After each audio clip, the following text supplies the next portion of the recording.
Xuân quê tôi có trống lăng đùng đùng, xuân quê tôi có pháo vui rộn rã, xuân quê tôi gói bánh chưng mặn nồng, xuân quê tôi với mứt dừa ngọt ngào. xuân quê tôi có nhánh mai cùng đào, Xuân quê tôi có bé thơ mừng tuổi, xuân quê tôi có phước bay đầu là. Bây giờ nó bên một chiếc cánh nào này à? Bên một cái trong chiếc cánh nào chỉ tại bên đó là khử tê nữa.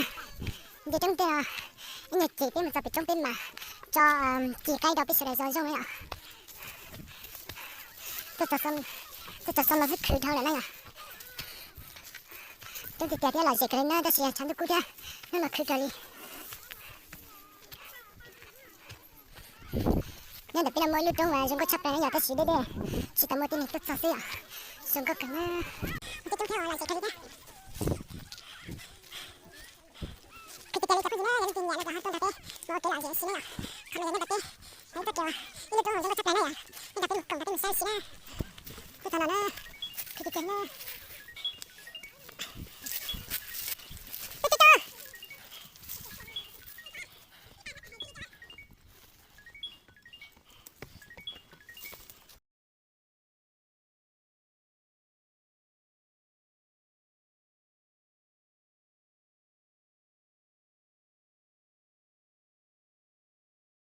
Bây giờ nó bây giờ tao nói là chúng có chấp này nó, trong khi sẽ là thứ tự à, là tôi cầm cái size xí nữa, chúng có chấp này, có sẽ chấp này à.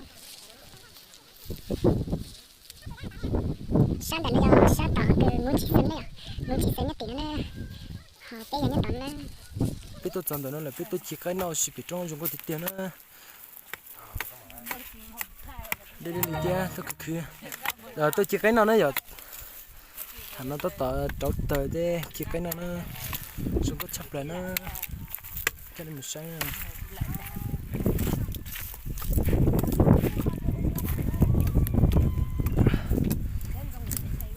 giờ bên nó mới kho dùng có chấp lại thế này giờ sáng này giờ sáng bắt sát là giờ sáng rát Trung Quốc là nó giờ cho nên thì nó cho nên tôi để nó xia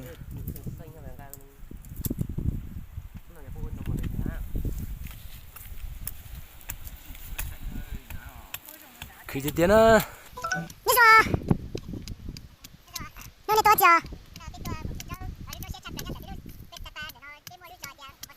ấy nó to đó chỉ là nó thôi à để đánh bướm nhỉ tôi tiếng kia kìa anh nhớ cứ phát chơi vậy tất cả gì cái nào nữa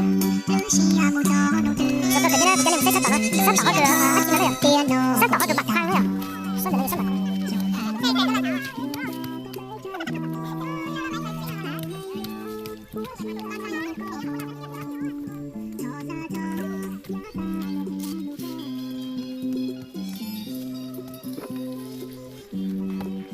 sáng nó tỏ tập phim nữa nhở, sáng tỏ tập phim một tuần để nói cho bữa tiệc họ cứ cho phút đó là chỉ cho tiền là cho cứ tỏ họ cứ bản khoan nữa nhở, tạo tập phim nhất cho tiệc hậu thế này nhở, tạo tập phim nhất cho tiệc hậu.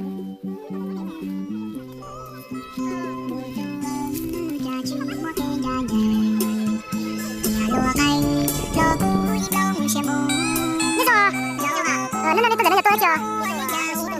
Tôi bảo tao nào, đợi cái này nó ta chỉ tao tay à?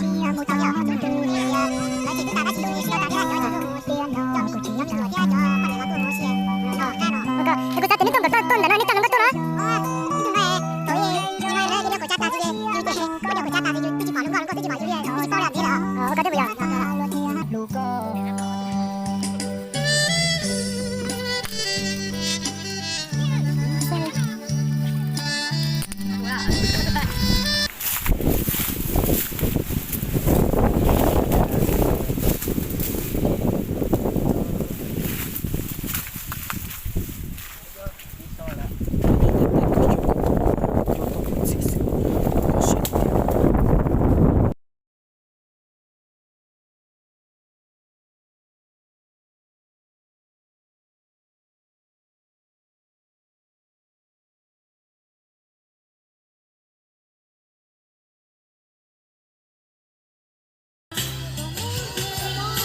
Ê, tao tỏ chuyện ngay nào đó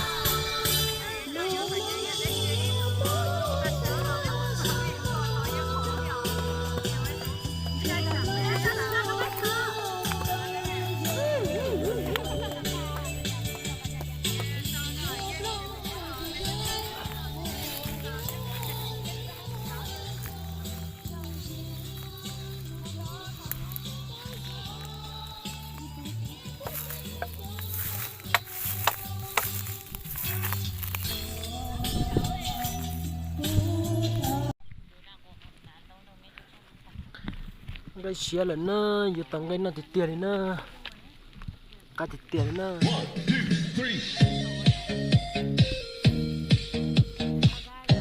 chẳng được cái khử tiền thì cái gì nữa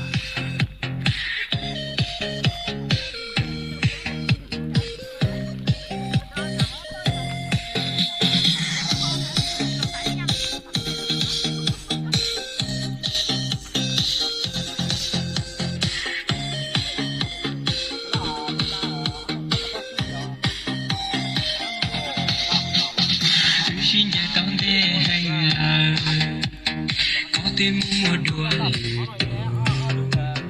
tu chạy giống như tu giá thao có thao thao bên xe mà lên sông chỉ lưu hậu có thể trao của mùa tư tao bông chùa giàu đi lên hậu có thể nhua xe những dao lúa đưa trên nhiều của đưa đi lưu mùa tiền những bao tiền như rồng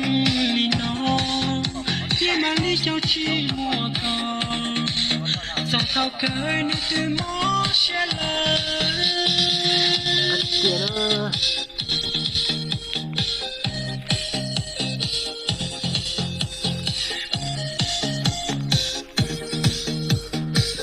tụi nó giờ tụi chiên cây được đến nào đó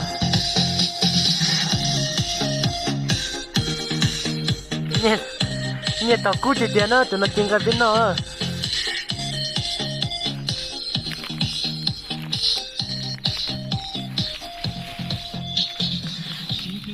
kia trao đồ của mùa tư tao bông chùa giàu दोस्तों मोबाइल की फ्लैश से आप अपने दीवार पर कोई भी वीडियो बिल्कुल आसानी से देख सकते हैं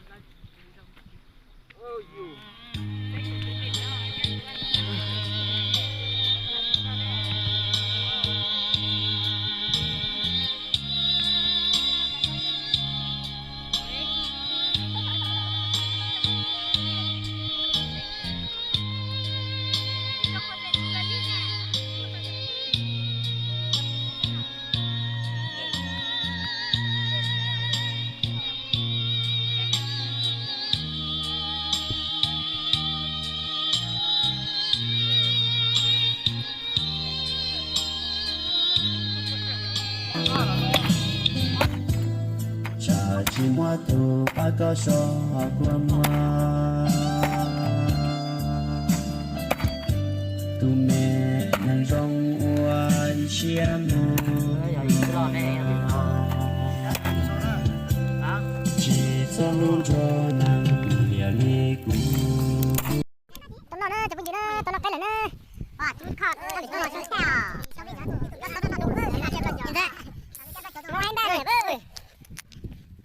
theo nó bên tao nó chép cho nó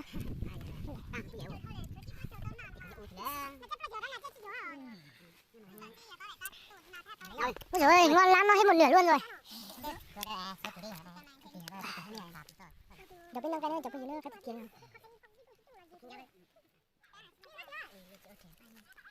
à vừa thằng này con nè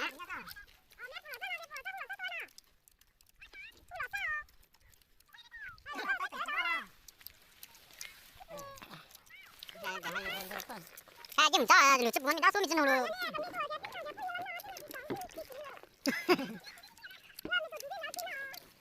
nóng quá khỏi chơi rồi rồi chơi ra theo lưu lúc này ra lưu lúc ra phải lưu này ơi không mày ơi thôi à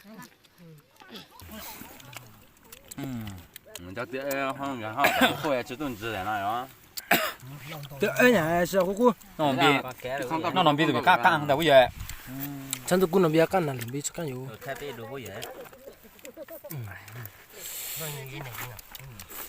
con này có cảnh chú à mi đòn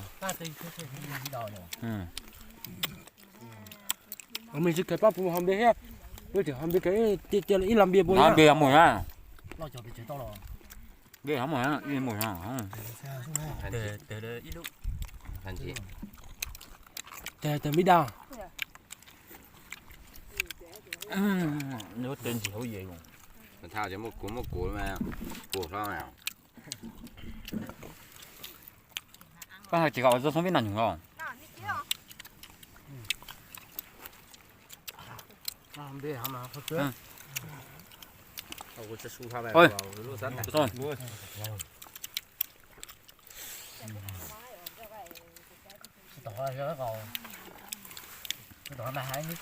Ya这朵花米到哦。 Thôi. Cho hả? cho nó đã tổ chức tổ khí chung Thế à? Chồng dân gì? Nào bố phải gì? Nó mong to đấy.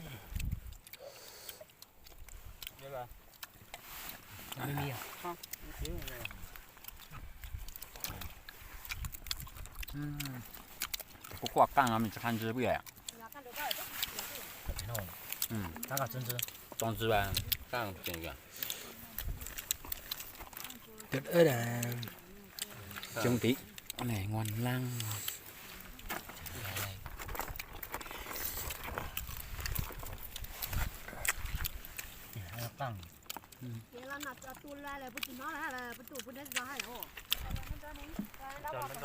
Đẹp quá nhỉ. Mà chú đó nó một cái hành đồ thật tăng. Cho cho